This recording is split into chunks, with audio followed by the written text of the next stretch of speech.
Hello बच्चों।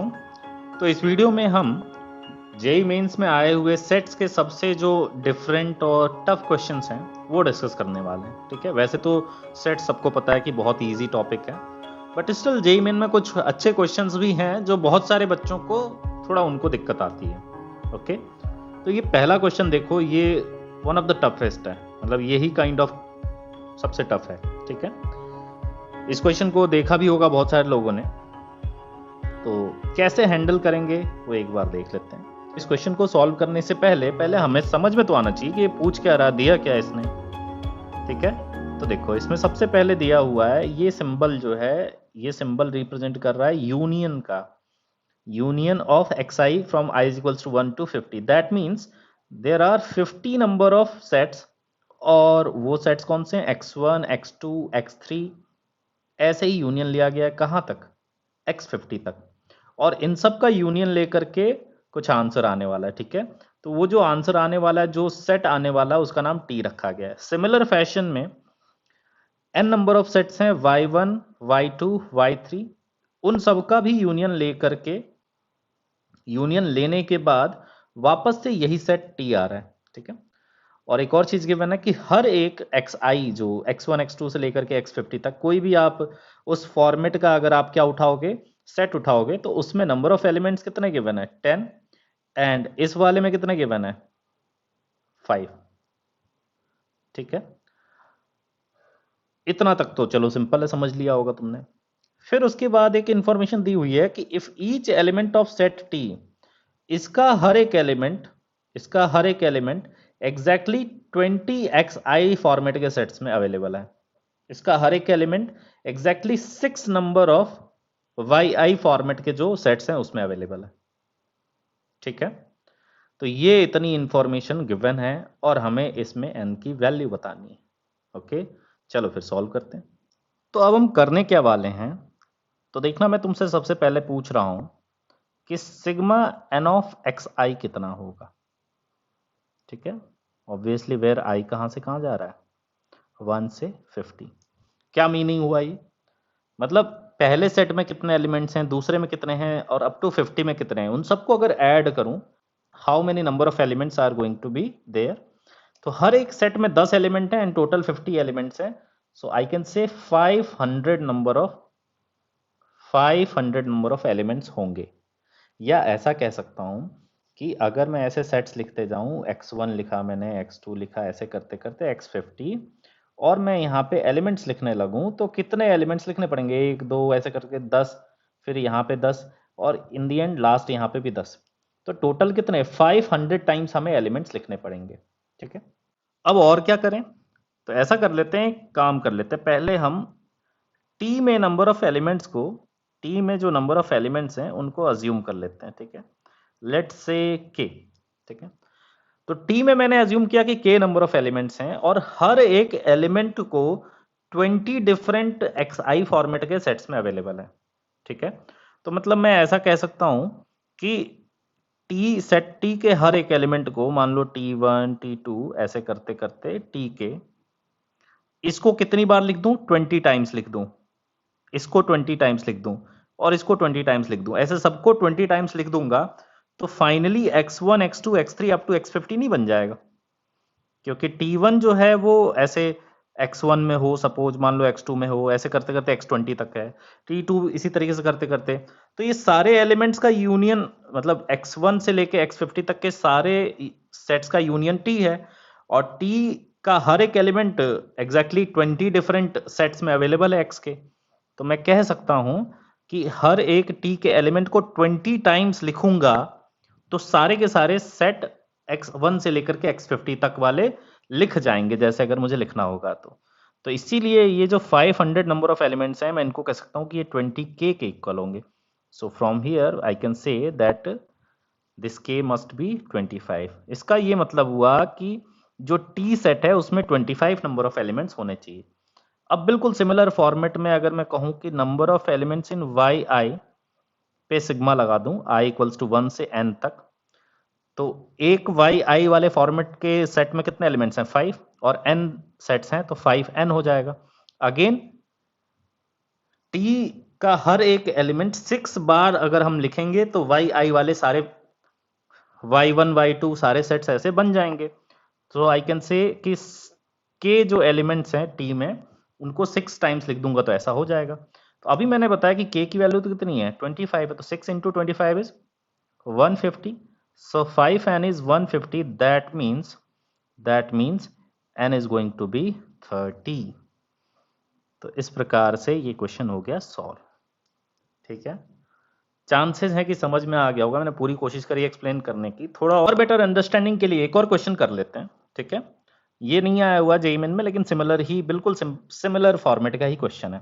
इसमें ध्यान से देखें तो A1 से लेकर के A30 तक 30 नंबर ऑफ ऐसे सेट्स हैं। ठीक है, जिसमें सब में हर एक में 5 एलिमेंट्स हैं, मतलब number of elements in AI is going to be 5 and number of elements in BI is going to be हर एक उसमें 3 एलिमेंट है। ठीक है, और ये ऐसे A1 से लेकर के अप टू A30 तक का यूनियन लो तो भी जो सेट आ रहा है S नाम रखा गया उसको। और अगर B1 से लेकर के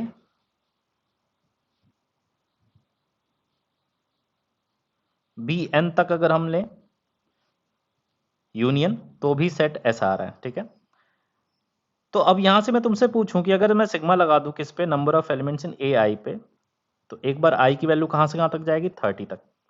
तो ये कितना आएगा, तो एक सेट में 5 एलिमेंट्स हैं एंड ऐसे 30 सेट्स हैं, तो टोटल 150 नंबर ऑफ एलिमेंट्स होंगे। सिमिलरली मैं तुमसे बोलूं कि number of elements in BI पे सिग्मा लगा दूं I इक्वल्स टू 1 से n तक, तो इसमें कितने एलिमेंट्स हो जाएंगे 3n। ठीक है, और देखो ये बताया गया कि सेट S का हर एक एलिमेंट ऐसे 10 AI वाले सेट्स में अवेलेबल है। तो मान लिया मैंने कि number of elements in set S is going to be again k, तो यहाँ पे क्या लिखूंगा 10k। तो ये तो समझ गए होगे k की वैल्यू आ रही है 15।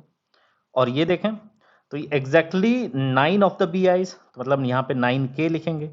तो फिर यहाँ से k की वैल्यू तो हमने 15 ले ही ली थी, लिख ली थी मतलब। तो 3n is equals to 9 into 15, so this is 135, 3n is equals to 135, that means n is going to be 45। ठीक है, तो ये हम इतना स्पीड में इस क्वेश्चन को कर सकते हैं, और भी तुम जल्दी कर सकते हो डायरेक्टली। अगर तुम्हें अच्छे समझ में आ गया हो तो इससे भी तुम कम स्टेप्स में, इतना ना लिखते हुए डायरेक्टली तुम सीधे नंबर्स लिख करके जल्दी से इसको सॉल्व कर सकते हो। ठीक है, अगले क्वेश्चंस डिस्कस करने से पहले एक कॉन्सेप्ट डिस्कस कर लेते हैं, उस कॉन्सेप्ट पे ही आगे के क्वेश्चंस बेस्ड हैं। कॉन्सेप्ट ये है कि अगर आपको ये दे दें कि दो सेट्स के नंबर ऑफ एलिमेंट्स दिए हुए हैं, ठीक है, और यूनिवर्सल सेट में नंबर ऑफ एलिमेंट्स भी मान लो आपको पता है, तो अब जो क्वेश्चन बने वो A इंटरसेक्शन B में नंबर ऑफ एलिमेंट्स कितने हैं वो अपने को जानना है, या क्वेश्चन इस पे भी आ सकता है यूनियन B में कितने एलिमेंट्स हैं उस पे भी। ठीक है, तो ये जानने के लिए अगर मैं वेन डायग्राम वाली में इन सिचुएशंस को अगर प्लॉट करने की कोशिश करें तो क्या क्या पॉसिबिलिटीज हो सकती हैं वेन डायग्राम बनाएंगे। तो मैं एकदम एक्सट्रीम सिचुएशन जानना चाहता हूं। ठीक है, एक्सट्रीम क्या क्या हो सकता है। ठीक है, और मान लो दोनों की वैल्यूज दी होंगी number of elements in A and B, तो सपोज ए में नंबर ऑफ एलिमेंट्स बी से ज्यादा है, ऐसा मान लिया, कोई एक तो ज्यादा होगा ही। तो जो दो एक्सट्रीम सिचुएशंस होंगी, वैसे तो जनरली अपन वेन डायग्राम बनाते हैं तो क्या बनाते हैं, एक ये बनाते हैं ऐसा ऐसा। ठीक है, मतलब कुछ कॉमन एलिमेंट्स होंगे कुछ नहीं होंगे ऐसा। बट मैं चाहता हूं बिल्कुल एक्सट्रीम, बिल्कुल एक्सट्रीम। तो देखो बिल्कुल एक्सट्रीम सिचुएशंस क्या हो सकती हैं। अगर सिचुएशन अलाउ करे तो हो सकता है कि दोनों एकदम दूर दूर हो, मतलब कुछ भी कॉमन ना हो, मतलब उनमें number of common elements minimum हो विच इज 0। और दूसरी पॉसिबिलिटी हो सकती है कि नंबर ऑफ एलिमेंट जो कॉमन हो वो सबसे ज्यादा हो। तो सबसे ज्यादा क्या हो सकते हैं, तो पूरा का पूरा सेट बी ही कॉमन हो जाए, ऐसी एक पॉसिबिलिटी बन सकती है कि पूरा पूरा सेट बी जो है वो ए के अंदर आ जाए, मतलब सबसेट बन जाए बी ए का। ठीक है, ये दो सबसे एक्सट्रीम सिचुएशंस हो सकते हैं कि इतने दूर है कि कुछ भी कॉमन नहीं है, फिर थोड़ा पास लाया अपन ने कि कुछ कुछ कॉमन हुए, और फिर इतना ज्यादा, मतलब सबसे ज्यादा जो कॉमन पॉसिबल है कि एक को दूसरे के अंदर। ये तीन तीन में से ये मतलब मिड का है जो कि एक्सट्रीम नहीं है।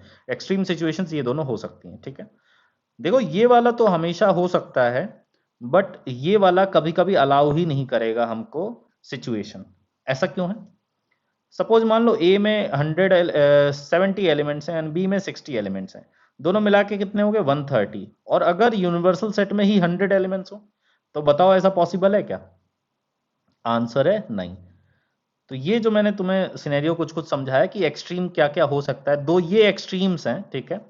ये वाला एक्सट्रीम हमेशा हैपन होता है, मतलब ये कभी भी एक्सट्रीम ये वाली सिचुएशन हो सकती है कि मैक्सिमम कॉमन के लिए हमने एक को दूसरे का सबसेट बना देंगे, छोटा वाला बड़े वाले का सबसेट बन जाए maximum number of common elements के लिए। मतलब अगर मैं बोलूं कि number of elements in A intersection B को अगर we have to maximize, that means either A is a subset of B, either A is a subset of B or B is a subset of A।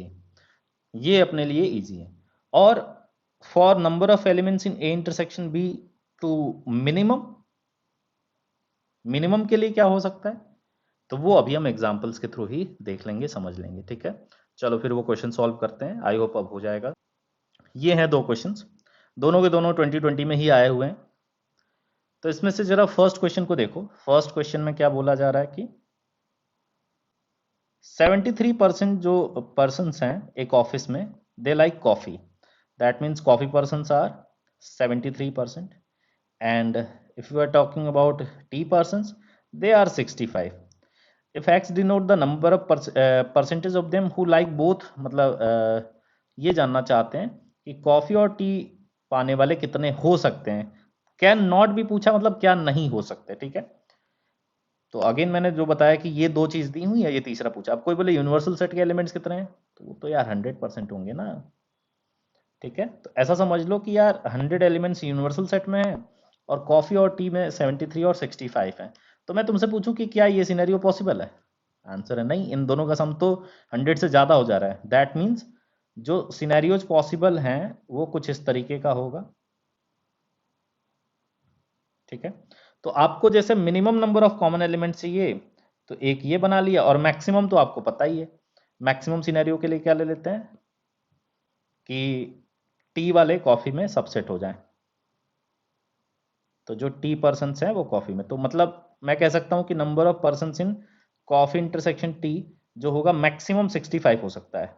65 से कम ही होना चाहिए या equal होना चाहिए। तो चारों के चारों ऑप्शन 65 से कम है, मतलब इधर से तो कोई दिक्कत नहीं है। बट अगर अपन ये देखें कि मिनिमम कितने हो सकते हैं, तो उसके लिए मैंने क्या बताया कि फिर अपन निकाल लेते हैं ये। अब ये बताओ कि यूनियन लेंगे, कॉफी और टी पर्सन्स का यूनियन लेंगे, तो क्या वो 100% से ज्यादा हो सकते हैं? आंसर है नहीं, ये तो 100% से कम ही होंगे। अब लिख लेते हैं जरा इसको, फॉर्मूला देखें तो नंबर ऑफ पर्सन्स जो कॉफी लाइक करते हैं, फिर टी वाले, और फिर जो दोनों। तो इधर देखें कॉफी वाले कितने, कॉफी वाले हैं 73, 65 minus we require this one, तो इसको राइट में ले जाओ, इनको इधर में ले आओ, तो क्या आ रहा है यहां से, number of coffee intersection tea वाले जो हैं वो आ रहा है greater than equal to 38%। So this must be greater than equals to 38। Percentage of people जो दोनों लाइक करते हैं वो 38 से ज्यादा होने चाहिए, 65 से कम। तो देखो कौन सा गलत हो सकता है यहाँ पे, तो 36 वाला नहीं हो सकता। 36 यहाँ पे नॉट पॉसिबल, कैन नॉट भी पूछा है ना, तो 36 वाले पे टिक कर देंगे हम, हो जाएगा ये क्वेश्चन, ठीक है। आई होप आ गया होगा सभी को समझ में। नेक्स्ट क्वेश्चन देखते हैं, फोर्थ। फोर्थ में देखो, इसमें बोला गया कि एक सिटी में न्यूज़पेपर ए पढ़ने वाले कितने परसेंट है, 63%। बी वाले कितने हैं, 76। और जो दोनों पढ़ते हैं वो x% है।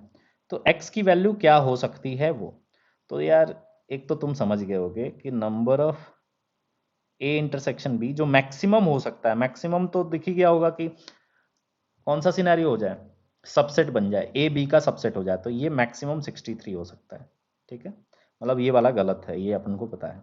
अब ये जानने के लिए क्या करो कि number of A union B को क्या कर लें हम, पता है कि ये लेस देन इक्वल टू 100% होगा, और इसको तुम्हें पता है कि लिखोगे फॉर्मूले से तो क्या आएगा, number of A which is 63 plus number of B which is 76 minus number of elements in A intersection B, it would be less than equal to 100%, सब कुछ परसेंट में लिखा हुआ है। तो यहाँ से आ रहा है number of elements in A intersection B is greater than equal to 139 minus 100 is 39, it is greater than equals to 39, तो ये आ रहा है। तो ए इंटरसेक्शन बी 39 से बड़ा होना चाहिए, 63 से छोटा होना चाहिए, इक्वल भी हो सकता है। तो कौन सा नंबर इसमें सेट बैठ रहा है, ये दोनों तो अगेन गलत है क्योंकि 39 से भी छोटे हैं, तो ये वाला ऑप्शन सही है। ओके, समझ में आ गया सभी को। चलो दो और क्वेश्चन देख लेते हैं, वो थोड़े से डिफरेंट हैं। इस क्वेश्चन में देखें तो इस क्वेश्चन में बोला गया कि एक क्लास में 140 स्टूडेंट्स हैं जिनके नंबर्स 1 to 140 है, ऐसा बोल सकते हैं कि उनके रोल नंबर्स 1 से 140 हैं, ठीक है। फिर जिनके जो जो स्टूडेंट्स का रोल नंबर इवन है वो क्या कर रहे हैं, मैथ्स को पसंद कर रहे हैं। जिनके रोल नंबर 3 से डिविजिबल हैं वो फिजिक्स ऑप्ट किया उन्होंने। जिनके रोल नंबर्स 5 से डिविजिबल है उन्होंने केमिस्ट्री ऑप्ट किया। तो ये पूछा गया है कि the number of students who did not opt for any of the 3 courses. Okay, so ये बताओ कि यार number of elements in universal set is 140, जो सारे बच्चे हैं।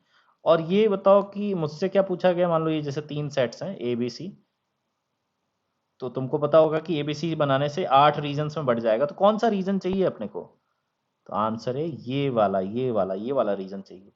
तो ये निकालने के लिए मैं क्या कर सकता हूं, मतलब ये लिखा हुआ A bar intersection B bar intersection C bar, ये अपने को चाहिए। तो मैं क्या कर सकता हूँ, यूनिवर्सल सेट में से माइनस कर दूं किसको, A union B union C को। ओके, तो ये अपने को मिल जाएगा। अब ये करेंगे कैसे, तो चलो देखते हैं। तो यहाँ ए यूनियन बी ये कॉन्सेप्ट लगाने से पहले तो अपने को गिवन है कि मैथ्स वाले, मैथ्स पसंद करने वाले कितने लोग हैं, तो जितने भी इवन रोल नंबर्स वाले हैं, तो आउट ऑफ 140 इवन कितने होंगे, 70। फिजिक्स वाले कौन है, 3 से जो डिविजिबल है, तो 1 से 140 तक में 3 से डिविजिबल नंबर्स कौन से हैं, पहला 3 होगा फिर 6 होगा, ऐसे करते करते 138। There are going to be 46 number of students जिनके रोल नंबर्स 3 से डिविजिबल होंगे। एंड व्हाट अबाउट केमिस्ट्री, जो 5 से डिविजिबल होंगे, तो वो तो 28 हो जाएंगे। फिर अब हमें क्या निकालना पड़ेगा, हमें निकालना पड़ेगा कि मैथ्स और फिजिक्स ऑप्ट करने वाले कितने हैं, मैथ्स और केमिस्ट्री ऑप्ट करने वाले कितने हैं, एंड फिजिक्स एंड केमिस्ट्री वाले कितने हैं। और ये भी निकालना पड़ेगा कि मैथ्स फिजिक्स केमिस्ट्री तीनों ऑप्ट करने वाले कितने हैं। तब जा करके, क्यों, क्योंकि ये अगर हम फॉर्मूला लिखेंगे तो तुमको याद होगा कि ये सारे के सारे टर्म्स चाहिए रहते हैं, तो पहले अपने को निकालना पड़ेगा। तो मैथ्स और फिजिक्स दोनों लाइक करने वाले, मैथ्स मतलब 2 से डिविजिबल, फिजिक्स मतलब 3 से डिविजिबल, मतलब 6 से डिविजिबल। 6 से डिविजिबल पहला नंबर 6, फिर 12, ऐसे करते करते 120, उसके बाद 126, 132, 138। So there are going to be 23 number of students who opted both maths and physics. Maths and chemistry की बात करें तो 2 और 5 से डिविजिबल, मतलब 10 से डिविजिबल, 10 से डिविजिबल 10, 20, ऐसे करते करते कौन है, 140। So there are 14 number of students. और फिजिक्स एंड केमिस्ट्री वाले मतलब 3 और 5 से, तो 15 से डिविजिबल 15, 30, ऐसे करते करते लास्ट में 135, तो ये 9 स्टूडेंट्स होंगे। और मैथ फिजिक्स केमिस्ट्री तीनों ऑप्ट करने वाले, मैथ फिजिक्स केमिस्ट्री तीनों ऑप्ट करने वाले मतलब जो 2, 3, 5 तीनों से डिविजिबल हो, मतलब 30 से डिविजिबल। 30 से डिविजिबल कोई नंबर, कितने सारे नंबर्स होते हैं 1 से 140 में, 4, 30, 60, 90 एंड 120। तो ये मिल गया अपने को। तो ये देखो अपने को ये चाहिए, ये number of elements in m bar intersection p bar intersection c bar. So I should write 140 minus, अब इसका फॉर्मूला तुमको याद होगा, मैं लिख नहीं रहा हूं कि लिख दूं, नहीं लिख रहा, सबको पता होगा। A union B union C का फॉर्मूला क्या होता है, number of elements in A plus number of elements in B plus number of elements in C minus 2 होगा, और फिर प्लस 3 वाला। तो मैं यहाँ पे लिख रहा हूँ, देखना, number of elements in m which is 70, फिर प्लस 46, फिर प्लस 28, फिर माइनस 23, -14 -9 और फिर +4। तो ज़रा ये ब्रैकेट के अंदर की चीज़ों को इवेल्युएट करें। 116 प्लस 28 144 माइनस 46, तो which is 98 plus 4 102, so this is 102, so finally we are getting 38, so the answer would be 38, D option. ठीक है, थोड़ा लंबा पड़ेगा बट क्या कर सकते हैं। लास्ट क्वेश्चन देखते हैं। अगेन ये क्वेश्चन भी थोड़ा सा इंटरेस्टिंग सा है। इसमें गिवन है कि दो न्यूज़पेपर्स पब्लिश होते हैं, किसमें, सिटी में, ए और बी, ये न्यूज़पेपर्स के नाम, और ये गिवन है कि जो ए पढ़ते हैं वो 25% पॉपुलेशन है और बी न्यूज़पेपर पढ़ने वाले 20% है। ठीक है, और दोनों पढ़ने वाले 8% है। अब 30% of those who read A but not be look into advertisements and 40% of those who read B but not A also look into advertisements while 50%। अब ये यहाँ पे काफ़ी इंटरेस्टिंग हो रहा है क्वेश्चन, चलो करते हैं, देखते हैं, थोड़ा मज़ेदार पड़ेगा ये वाला क्वेश्चन। चलो मैं यहाँ पे प्लॉट कर रहा हूँ, पहले देखना ध्यान से। कॉमन रीजन में कितने हैं, 8%, इधर कितने होंगे फिर 17%, इधर कितने होंगे फिर 12%। तो ए यूनियन बी में अपने को दिख रहा है कि 37% है, सो बाहर कितने होंगे 63%, जो कुछ भी नहीं पढ़ते, ए और बी दोनों। अब ये गिवन है कि 30% of those who read A but not be, who read A but not be, वो कौन सा रीजन है, ओनली ए वाला, ये वाला रीजन है। तो इसके 30% की बात हो रही है, तो इसका 30% कितना हो जाएगा 5.1%। आता है ना सभी को ये सब करने, आई होप आता होगा। फिर गिवन है कि 40% of those who read B but not A, वो भी एडवर्टीजमेंट देखते हैं। तो इनके 40% जो who read B but not A, मतलब ओनली बी वाले, तो इसका 40% कितना हो जाएगा 4.8%। नंबर ऑफ पर्सन्स ऐसे होंगे, परसेंट ऑफ पीपुल ऐसे होंगे जो एडवर्टीजमेंट देखते होंगे।